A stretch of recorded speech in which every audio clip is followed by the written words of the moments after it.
ជំរាបសួរលោកគ្រូថ្ងៃនេះខ្ញុំមកឆ្លើយសំណួរជីវៈក្នុងសរុបជាតិមាន3ស្រទាប់មានស្រទាប់អេពីដែមលើក្រោមស្រទាប់ស្ពោនិងស្រទាប់ប៉ាលីសាតស្រទាប់អេពីដែមលើក្រោមហ្នឹងមាននទីការពារផ្ទៃលើស្លឹករុក្ខជាតិហើយនៅលើ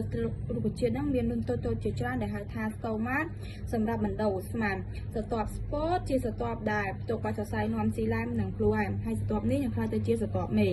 ស្រទាប់ប៉ាលីសាតទុកក្លរ៉ូបាសដែលមានទុកក្លរ៉ូភីលជាតិពណ៌បៃតងហើយស្រទាប់នេះចាប់យកពន្លឺព្រះអាទិត្យដើម្បីធ្វើរស្មីសំយោគបង្កើតសមាសធាតុសរីរាង្គផ្លូវកប្រៀបធៀបរុក្ខជាតិម៉ូណូកូទីលេដូននិងឌីកូទីលេដូនលក្ខណៈ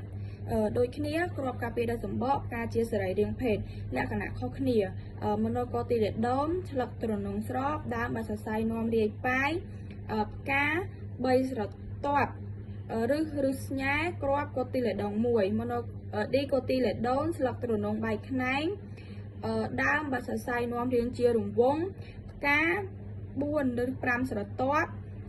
គ្រាប់កូទីលេដូន1ឬកែវប្រៀបធៀបលក្ខណៈការផ្សេងលក្ខណៈខុសគ្នាទំហំរូបរាងក្លិនទ្រង់ទ្រាយលក្ខណៈដូចគ្នាស្រទាប់ត្របកកញ្ចុំកសរឈ្មោលនិងកញ្ចុំកសរញីកញ្ចុំកសរឈ្មោលនោះមានលក្ខណៈដូចជា